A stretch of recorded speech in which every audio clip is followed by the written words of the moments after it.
I knew that day would turn into a storm the moment I saw him leaning back in his chair, like a cheap knockoff of a movie villain, twirling his plastic pen as if he controlled the world.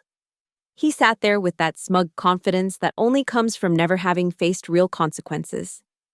But what he didn't know was that with just one wrong command, he would torch his own career to ashes. And I would be the one holding the match. My name is Amelia Price, 32 years old. And I've spent the last 7 years building financial systems that keep Marlin Crest Solutions running like clockwork. From my desk on the 14th floor of our Chicago high-rise, I could see Lake Michigan stretching endlessly. A view I'd earned through countless late nights debugging code and securing networks that handled millions in transactions daily. The fluorescent lights hummed their familiar tune that Tuesday morning, casting that specific shade of corporate pallor over everything. Half-drawn blinds created zebra stripes of shadow across the open floor plan, where my colleagues typed away at their stations, coffee cups steaming, completely unaware that our department was about to get a new ringmaster. Derek Vaughn strutted in at 9:15 a.m., 15 minutes late to his first day as operations director. 38 years old, with that particular combination of premature gray at the temples and an expensive suit that screamed, "I peaked in business school." He walked like someone who'd never been told no in his life, shoulders back, chin up, scanning the room like a predator surveying territory he'd already claimed. "Good morning, team." His voice boomed across the floor, disturbing the careful morning quiet we'd all grown accustomed to. "I'm Derek Vaughn, your new operations director. I'm here to streamline, optimize, and bring this department into the 21st century." The irony wasn't lost on me. We were the IT department. We'd been in the 21st century while he was probably still figuring out how to unmute himself on Zoom calls. I watched him make his rounds, shaking hands with that practiced grip they teach in management seminars, flashing teeth that were just a shade too white to be natural. When he reached my desk, his eyes swept over my dual monitors displaying lines of code, the sticky notes with encrypted passwords only I understood, and the small cactus named Fernando that had survived longer than most of my supervisors. "And you are." He didn't wait for an answer, already glancing at the nameplate. "Amelia Price, Financial Systems Administrator." Good. We'll need to talk about clearing out some of this." He waved his hand vaguely at my workspace. "Clutter, clean desk, clean mind, right?" The clutter he referred to included 3 industry certifications framed on my cubicle wall and a whiteboard covered in the architecture diagram for our entire payment processing system. But I just smiled that particular smile women in corporate America have perfected. The one that says, "I heard you," without saying, "I agree with you." "Of course, Mr. Vaughn. Always room for improvement." He nodded, already moving on, leaving behind a trail of cologne that probably cost more than most people's car payments. I turned back to my screen, fingers resuming their dance across the keyboard. But my mind was elsewhere. In 7 years, I'd seen plenty of Derek Vaughns come and go. They arrived with big ideas and bigger egos, made a mess of things, then moved on to torment some other department or company. But this one felt different. There was something in the way he'd looked at my workspace, at the core systems I maintained, like he saw them as toys he could rearrange at will. He didn't see the invisible threads holding together payroll for 3,000 employees, the delicate balance of security protocols, the federal compliance requirements that took years to properly implement. By lunch, he'd already sent 3 emails about efficiency improvements and scheduled a mandatory 4 p.m. meeting about digitizing our digital processes, whatever that meant. The subject line alone made my eye twitch. As I sat in the break room, listening to my colleagues nervously joke about the new boss, I stirred my coffee and stared at the swirling cream forming patterns that reminded me of the chaos theory visualizations I'd studied in college. One small change in initial conditions could lead to vastly different outcomes. Derek Vaughn thought he was the butterfly flapping its wings. He had no idea he was about to create his own hurricane. 3 weeks into Derek's reign, he summoned me to his corner office. The space that had once belonged to our previous director, a woman who actually understood the difference between a server and a service, had been transformed into what looked like a stock photo of successful executive workspace. Glass desk, minimalist decor, and a putting green in the corner. Because nothing says, I take this job seriously, like practicing your golf game between meetings. Amelia, sit. He didn't look up from his laptop, fingers pecking at keys with the confidence of someone who definitely used the hunt and peck method. I've been reviewing our systems, and we have too many redundant files taking up server space. I settled into the uncomfortable chair across from him, probably designed to keep meetings short. Which files specifically?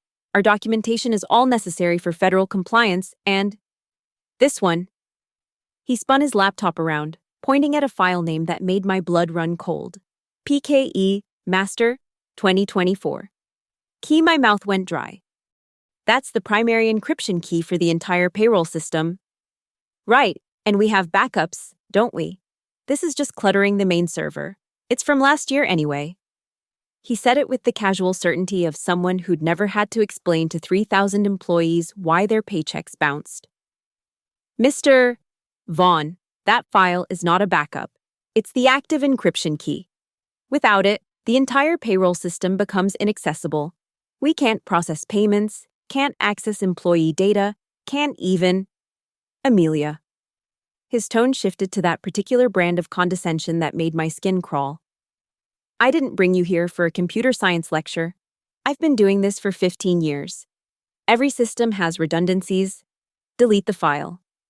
I felt my pulse hammering in my temples. Sir, I need to be absolutely clear. This key is unique. Federal compliance regulations specifically prohibit us from keeping copies on cloud servers or external drives. It exists in one place for security reasons. If we delete it, we lose access to payroll permanently. He leaned back, that insufferable smirk spreading across his face. You IT people always make everything sound like the apocalypse. Fine. Document my instruction if it makes you feel better. But I want that file gone by end of day. We're streamlining, remember? You're asking me to delete the only key to our payroll system? I repeated, making sure each word was crystal clear.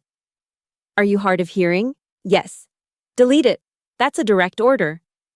I thought about the past 3 weeks, how he'd taken credit for my automated reporting system in front of the board, how he'd excluded me from the strategic planning meetings despite my role being critical to every initiative discussed, how he'd accidentally left me off the email about the department bonus structure changes, how he'd made Sandra from accounting cry when he'd called her 20 years of experience outdated thinking.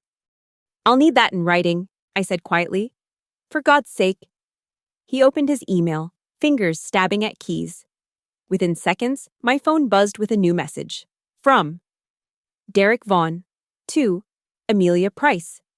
Subject, File Deletion Authorization, Delete File, PKE, Master 1-2024.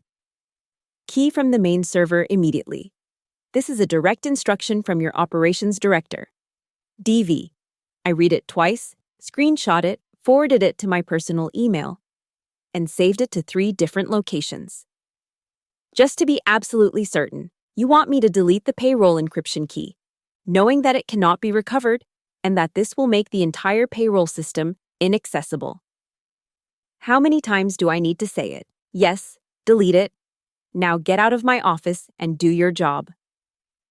I stood up slowly, my mind already racing through the implications. Tomorrow was Thursday.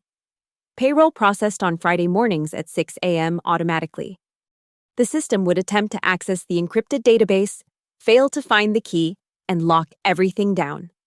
By 6:15 a.m., the alerts would start. By 7 a.m., panic would set in. By 8 a.m., when Derek strutted in with his overpriced coffee, the entire C-suite would be waiting for him. Understood, Mr. Vaughn, I'll handle it immediately. As I walked back to my desk, I passed the photos on the wall, company picnics, holiday parties, team celebrations. 3,000 people worked here. 3,000 people who had nothing to do with Derek's power plays and ego trips. They needed their paychecks, but they also needed to be protected from people like Derek Vaughn. And sometimes, the only way to remove a cancer is to let it reveal itself. I walked back to my desk with measured steps, each footfall on the gray carpet feeling heavier than the last. Around me, the office hummed with its usual afternoon rhythm, keyboards clacking, phones ringing, the coffee machine gurgling its third pot of the day. Nobody looked up as I passed. To them, I was just Amelia heading back from another meeting, probably with another impossible request from the new boss. They had no idea I was carrying a lit fuse. At my desk, I sat down and stared at my monitors. The file structure was right there, familiar as my own reflection. My fingers hovered over the keyboard. 23 keystrokes. That's all it would take. 23 keystrokes to delete a file that had taken 6 months to properly implement, that secured $50 million in monthly payroll distributions, that literally held the financial lifeline of every single person in this building. I opened the security console, my administrative credentials granting me access to the deepest levels of our system architecture. The black command window appeared, cursor blinking patiently. Waiting for my input, I typed cd s payroll.core encryption. The directory opened, showing 3 files. 2 were standard SSL certificates. The third was PKE Master 2024, a key, 256 kilobytes of irreplaceable data. My hands were steady, but my mind was racing. I thought about Maria in accounting, single mother of 2, who'd mentioned just yesterday that she'd finally saved enough for her daughter's braces. I thought about Tom from maintenance, 6 months from retirement, counting down the days. I thought about the intern pool, fresh out of college, most of them living paycheck to paycheck in overpriced studio apartments. But I also thought about Derek's smirk, his condescension, the way he'd systematic ally undermined every competent person in this department while taking credit for their work. How he'd probably spin this disaster into someone else's fault if given the chance. How many more people would suffer under his incompetence if he wasn't stopped? I pulled up the audit log system in my second monitor. Every action in our financial system was tracked, time-stamped, and digitally signed, immutable, undeniable. I typed out the log entry manually, making sure every word was precise. File deletion, PKEE Master, 2024, key. Authorized by Derek Vaughn. Operations Director, executed by Amelia Price. Systems Administrator, Breeze Sear Authorization Method. Direct written instruction via email. Breeze time 14.47:33 EST. Warning flags. Critical file, no recovery possible. I attached Derek's email to the log entry.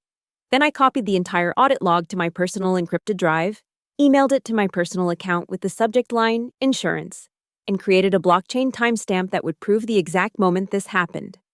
Back in the command window, the cursor still blinked, waiting. I typed, ARM, PK, Master, 2024. Key.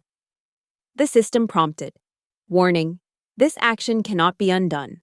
Confirm deletion of critical system file, Y Sagin. My finger hovered over the Y key. Once I pressed it, there would be no going back. The system would immediately lock down the encrypted payroll database. It wouldn't be noticeable right away, not until someone tried to access it. But come tomorrow morning, when the automated payroll process kicked in, it would be like watching a 20-car pileup in slow motion. I could still walk into Derek's office. Try once more to explain. But I knew how that would go. He'd already made up his mind that I was just another hysterical IT person making mountains out of molehills. He needed to learn that when you ignore the experts, when you dismiss the people who actually understand how things work, there are consequences. Why? Enter. The file vanished. In its place, nothing. A void where critical infrastructure used to be. I leaned back in my chair and looked around the office again. Steve from marketing was arguing about basketball with someone on the phone. Jennifer from HR was watering the half-dead ficus by the printer. The world continued spinning, oblivious to the fact that I just pulled the pin on a grenade that wouldn't explode for another 16 hours. I locked my workstation, pulled up a spreadsheet to look busy, and began documenting everything in a private file. Every interaction with Derek, every dismissed warning, every stolen credit, every ignored protocol. By the time the dust settled tomorrow, I wanted a perfect record of exactly how we got here. At 5 p.m., Derek walked past my desk on his way out, golf bag slung over his shoulder. "That file deleted?" he asked without stopping. "Handled exactly as instructed," I replied. "Good. See? No apocalypse. You IT people need to relax." He laughed, that grating sound echoing through the emptying office as he headed for the elevator. I stayed until 6 p.m., backing up everything I might need, ensuring all my personal projects were secure, and double-checking that the audit logs were pristine and unalterable. As I finally shut down my workstation and gathered my things, I took one last look at the office. Tomorrow, this place would be in chaos. But sometimes, chaos is the only way to restore order. Sometimes, you have to let someone destroy themselves. Thursday morning arrived wrapped in typical Chicago gloom, gray clouds pressing against the office windows like a premonition. I arrived at my usual time, 7:45 a.m., 15 minutes before the rest of the IT department, an hour before Derek would grace us with his presence. The office felt different, though nothing had physically changed. It was like sitting in a theater before a show, knowing the script when everyone else thinks it's just another day. I made my coffee with deliberate precision. 2 sugars, 1 cream, stirred counterclockwise 3 times.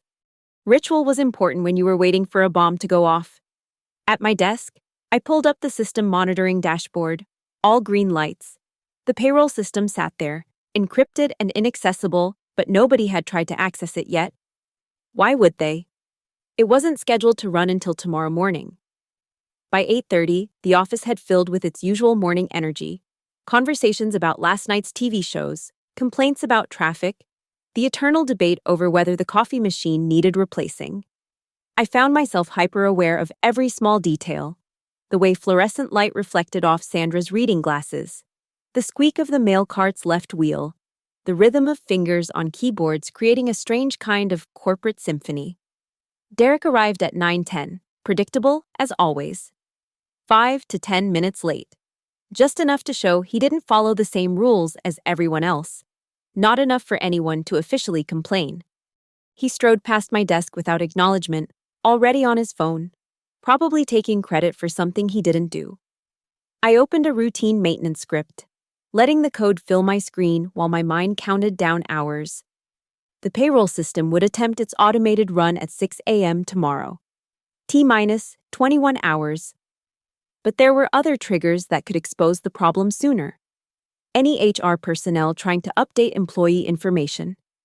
Any manager attempting to approve overtime. Any accountant running preliminary reports. At 10:15, I heard the first hint of trouble. Marcia from HR, her voice carrying across the open floor. "That's weird. I can't seem to access the employee database." My fingers kept typing, but I was listening intently. "Try logging out and back in," someone suggested. I did. 3 times. It keeps saying encryption key not found. What does that even mean? I could have explained. Could have walked over and started the investigation that would eventually lead back to yesterday afternoon. But that would rob Derek of his moment of discovery. He needed to be the one standing in the spotlight when the curtain fell. By lunch, 2 more people had reported access issues. The IT help desk had logged the tickets, marking them as low priority because payroll wasn't due until tomorrow. They had no idea they were documenting the early symptoms of a catastrophic system failure. I sat in the break room, eating my turkey sandwich and listening to Derek hold court with some of the junior managers.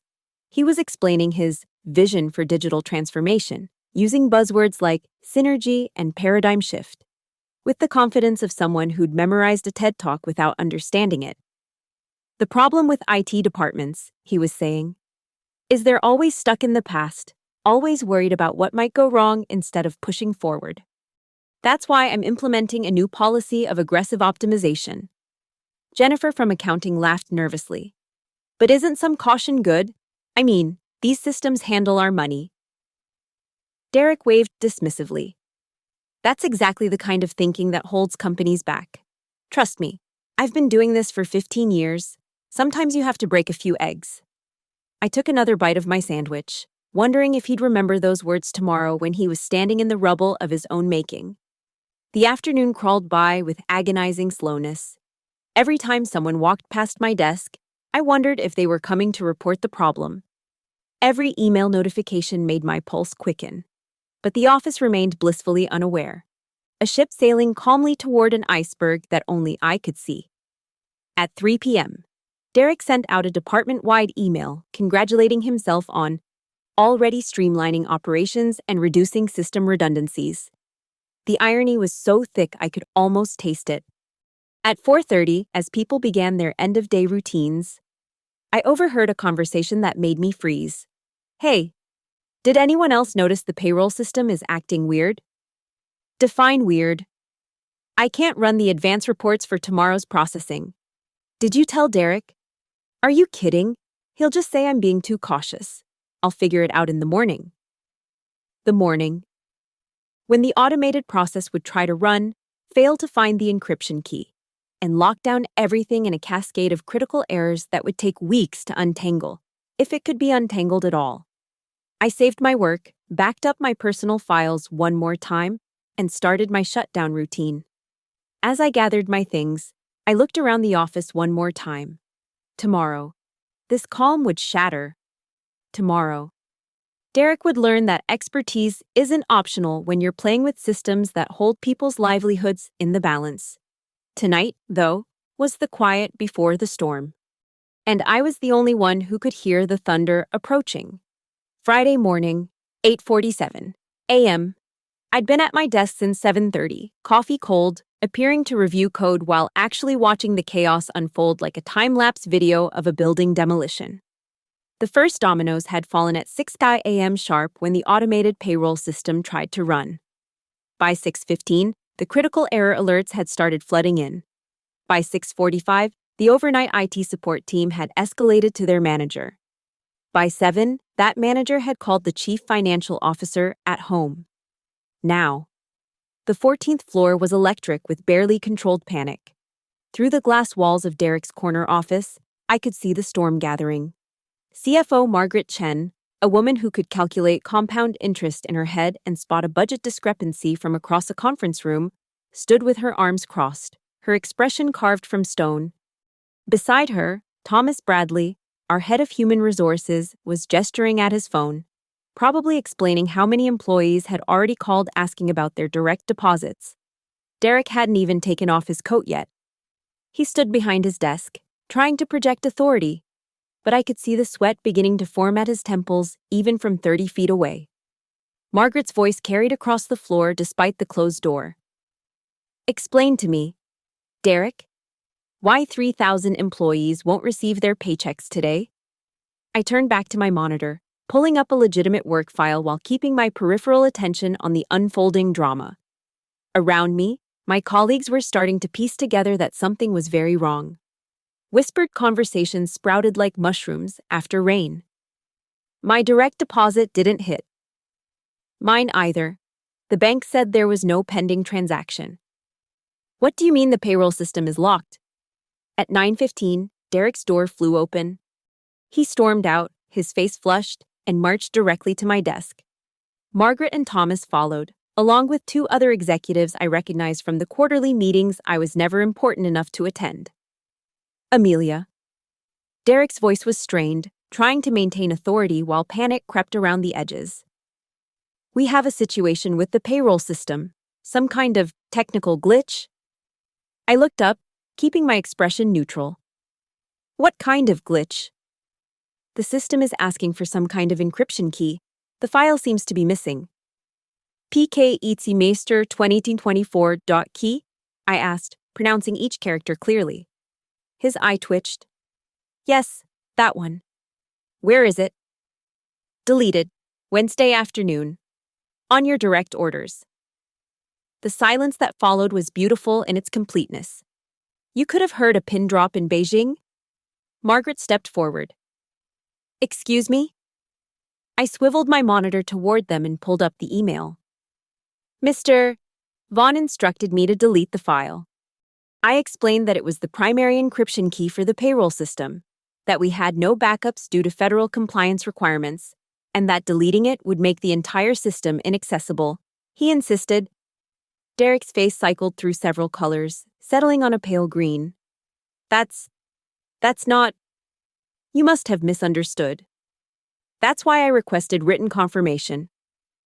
I clicked to the email, enlarged it on the screen. As you can see here, Mr. Vaughn explicitly instructed me to delete the file after I warned him multiple times about the consequences. Thomas Bradley was already on his phone, probably calling legal. Margaret's expression had shifted from anger to something far more dangerous. Cold calculation. Can it be recovered? She asked me directly, bypassing Derek entirely. No. I explicitly warned Mr. Vaughn that deletion would be permanent. The system is designed this way for security compliance with federal financial regulations. Recovery would require rebuilding the entire encryption framework from scratch, re-registering with federal authorities, and manually re-entering all employee data. We're looking at minimum 3 weeks, assuming we can get emergency authorization from the Department of Labor. 3 weeks, Margaret repeated, each word dropping like ice into water. 3 weeks without payroll processing capability. Derek attempted to salvage something from the wreckage. This is obviously a failure of communication. Amelia should have. Stop.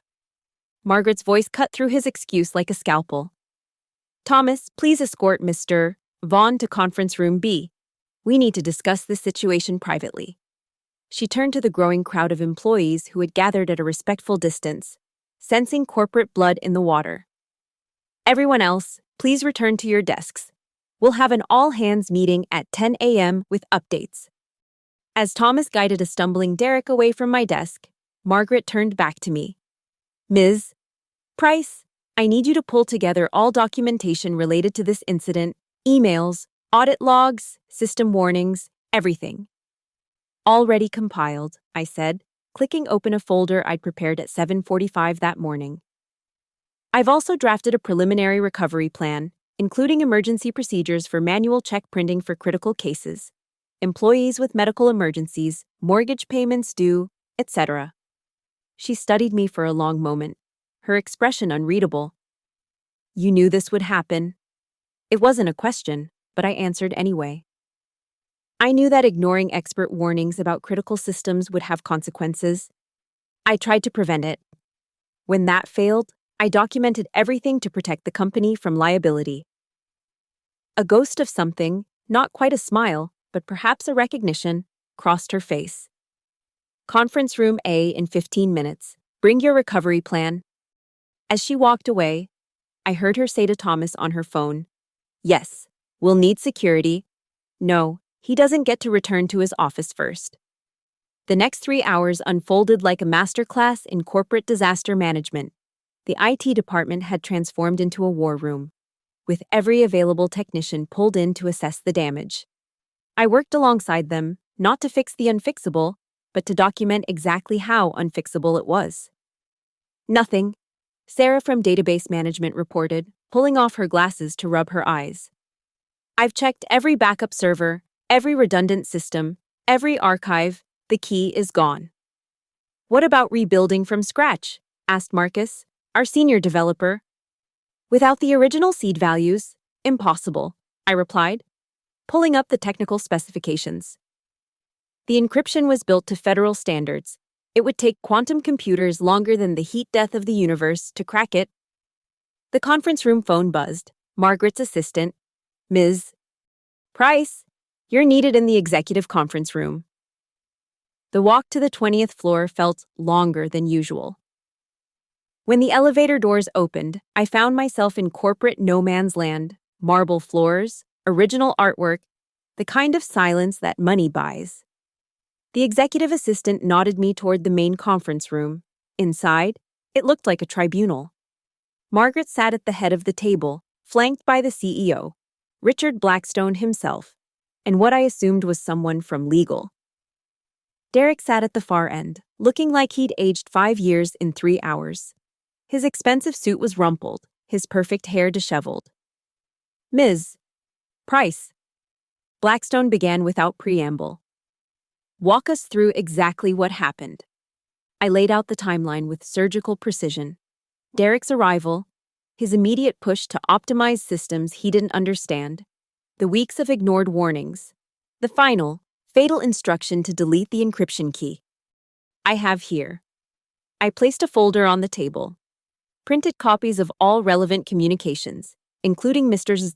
Vaughn's explicit instruction to delete the file, my documented warnings about the consequences, and his written confirmation to proceed despite those warnings. The legal representative, introduced as Sandra Williams, reviewed the documents with the intensity of someone defusing a bomb. This is comprehensive. Mr. Vaughn, do you dispute any of these communications? Derek's mouth opened and closed like a fish gasping for air. I thought she was exaggerating. People always make everything sound like a crisis. So you admit you ordered the deletion of a critical system file? Sandra pressed. I was streamlining, removing redundancies. Without understanding what the file was? That's what I have staff for. They should have. Mr. Vaughn. Blackstone's voice was dangerously quiet. Are you suggesting that Ms. Price should have disobeyed your direct written order? The trap closed with an almost audible snap. Derek realized it too. Either he admitted to gross incompetence or he admitted to creating a hostile work environment where employees couldn't voice concerns. Furthermore, Sandra continued, I've been reviewing Mr. Vaughn's previous positions.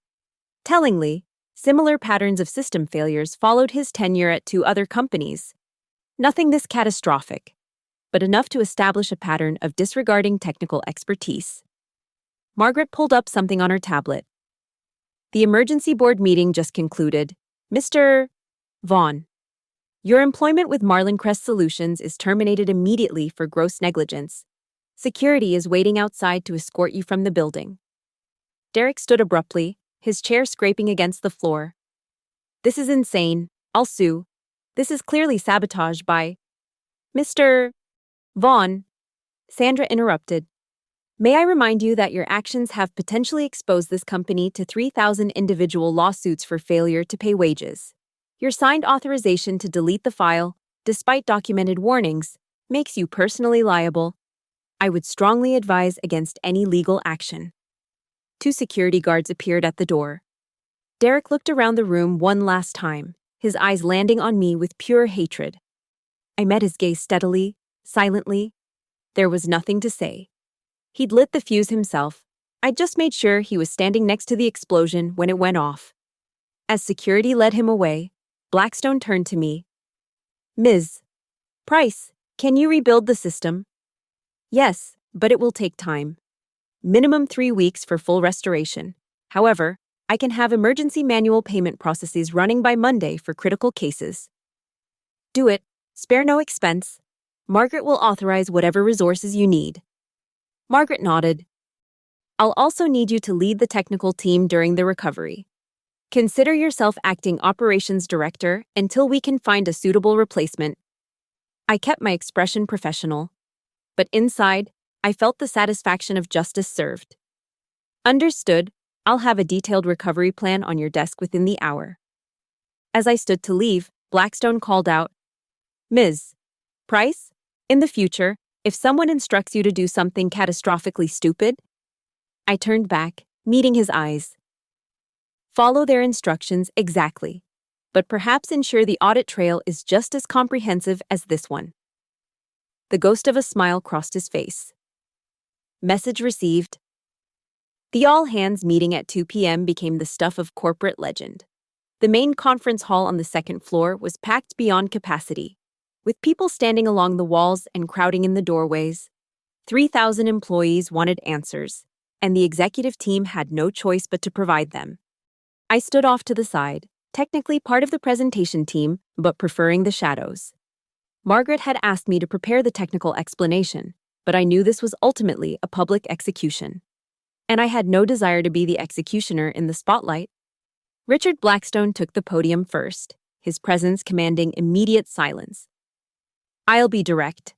Due to a critical failure in judgment by a member of our management team, our payroll system has been compromised. Your paycheck scheduled for today will be delayed. The murmur that ran through the crowd sounded like distant thunder. He raised his hand.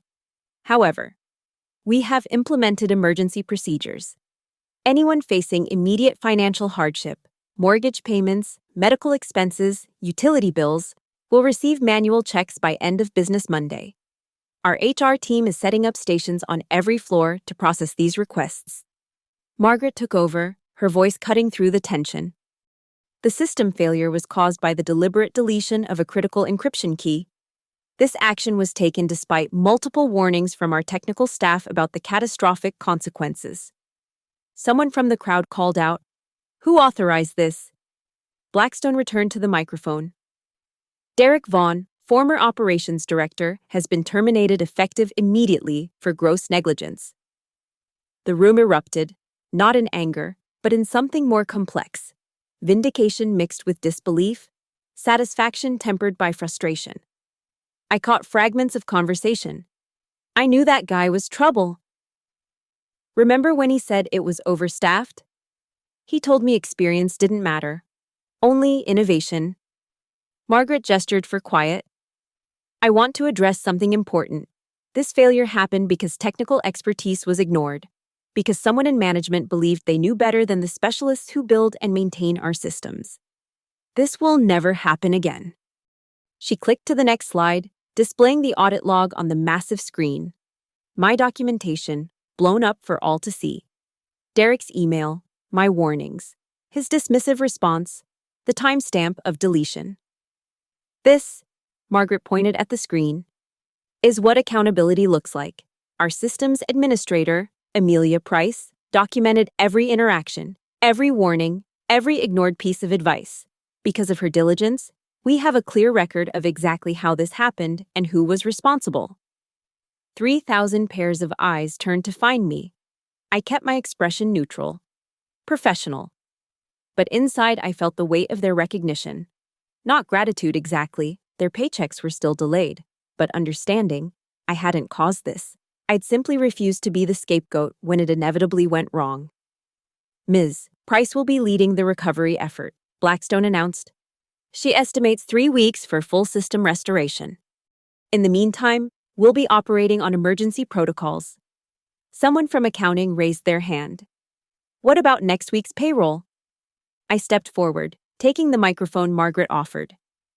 We're implementing a parallel manual system. It won't be pretty, and it will require all-hands cooperation from HR and accounting, but we'll ensure everyone gets paid on schedule going forward. The only delay is today's automated payment. Why can't we just restore from backup? Someone else asked. Federal compliance regulations prohibit storing copies of certain encryption keys, I explained. It's a security measure designed to prevent unauthorized access to employee financial data. The system worked exactly as designed. It's just that someone ordered me to essentially throw away the only key to the vault. A voice from the back? Why did you follow that order if you knew what would happen? The room went silent. This was the question, the heart of the matter. I took a breath. Because I'm not authorized to disobey direct orders from management, I warned Mr. Vaughn 5 separate times. I requested written confirmation. I documented everything. But ultimately, he was the operations director, and I was a systems administrator. If I had refused, I would have been terminated for insubordination, replaced with someone who would follow orders. And the key would have been deleted anyway, except without the documentation proving who was really responsible. So you let him hang himself, someone said, not accusingly, just observing. I followed instructions exactly as given, I replied evenly, just as I was required to do. Blackstone took back the microphone. Let me be crystal clear about something. Ms. Price did exactly what she should have done. She warned against a dangerous action, documented those warnings, and when overruled by management, she ensured there was an unimpeachable record of who made the decision and who tried to prevent it. He paused, scanning the room. If anyone in this company ever receives an instruction that you believe could harm our operations, I expect you to document your concerns clearly. And if you're overruled, I expect you to maintain records that protect both yourself and this company from the consequences of bad decisions. The meeting continued for another 15 minutes, mostly logistics about the emergency payment procedures. But the real message had been delivered. Derek Vaughn's career hadn't just ended. It had been publicly cremated as a warning to anyone else who might consider ignoring the people who actually knew how things worked. As the crowd dispersed, I heard variations of the same conversation rippling through the groups. Remember this next time some MBA tells you they know your job better than you do. The executive conference room had emptied except for Margaret, Blackstone, and myself. The late afternoon sun slanted through the windows, painting golden stripes across the mahogany table where Derek had sat just hours ago, watching his career implode. "Ms. Price," Blackstone said, loosening his tie slightly, the first human gesture I'd seen from him all day. "Before we discuss your temporary promotion, I need to know something. Could you have prevented this?" I considered lying, spinning some story about trying everything possible, but these people had just watched me methodically document my boss's downfall. They deserved honesty. "I could have created an unauthorized backup of the key," I admitted. "Hidden it somewhere Derek wouldn't know to look, violated federal compliance to protect the company from his stupidity. But you didn't." "No. Because that would have made me responsible for any security breach, any compliance violation, any federal fine. I would have been protecting Derek from consequences while accepting all the liability myself." I met his gaze directly. "I've worked here 7 years. In that time, I've watched 3 different managers take credit for my work, exclude me from strategic meetings, and dismiss my expertise. Derek was just the latest and worst." Margaret leaned forward. "So this was revenge?" "This was justice," I corrected. Derek made a decision. I ensured he owned the consequences of that decision. Nothing more, nothing less. Blackstone stood, walking to the window. "The recovery plan you submitted is impressive. You've already identified contractors who can help rebuild the system, established emergency protocols, even negotiated with our banking partners for expedited manual processing. I've been preparing it since Wednesday afternoon," I said simply. He turned back, a knowing look in his eyes. "Of course you have." He returned to his seat. "Acting Operations Director is yours if you want it. The position will be permanent once we verify your recovery timeline holds." "My conditions," I said, causing both executives to raise their eyebrows. "First, I report directly to Margaret, not through any intermediary who might suddenly decide they know encryption better than I do. Second, I need authority to hire 2 senior administrators who actually understand modern financial systems. Third, any decision to delete, modify, or alter critical infrastructure requires sign-off from at least 2 department heads, not just one overzealous MBA.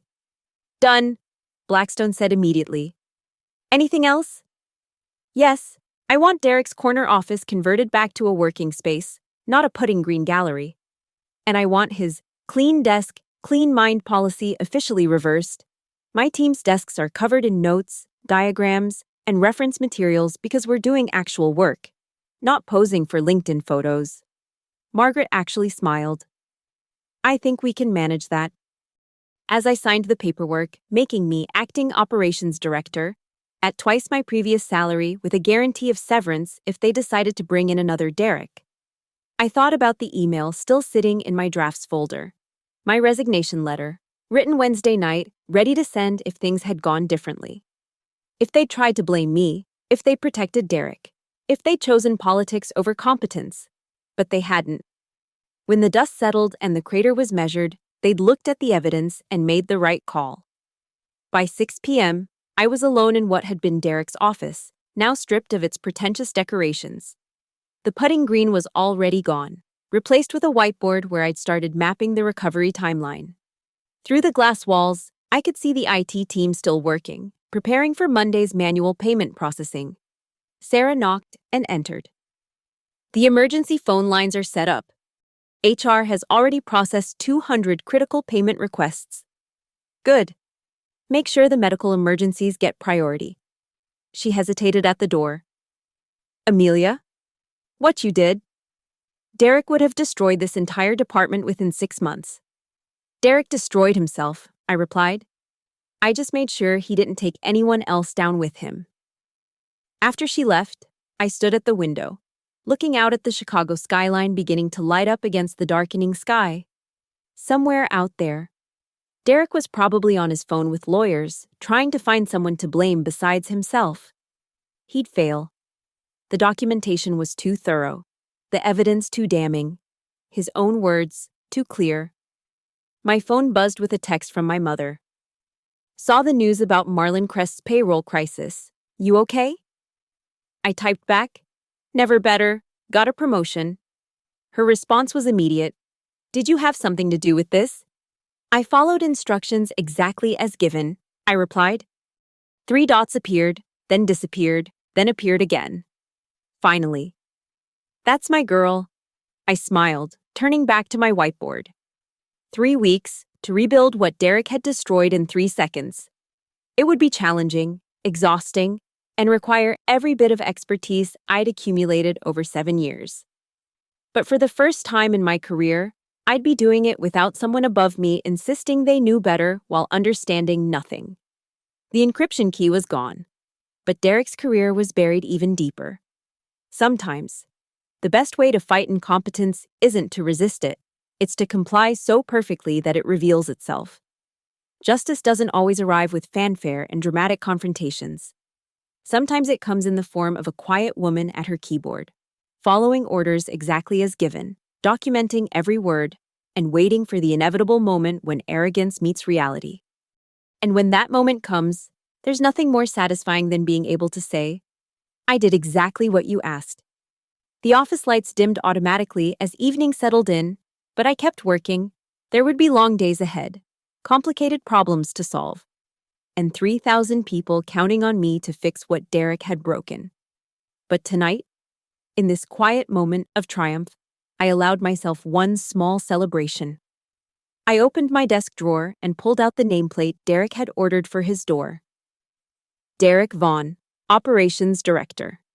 I dropped it in the trash bin with a satisfying thunk.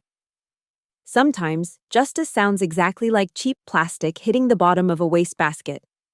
Thank you so much for listening to this story of corporate justice.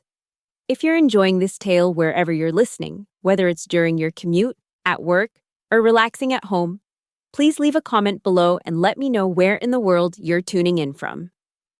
I'd love to connect with all of you. Don't forget to subscribe to the channel for more stories like this, and share your thoughts about Amelia's calculated revenge. Have you ever witnessed incompetent management getting their comeuppance? Let me know in the comments.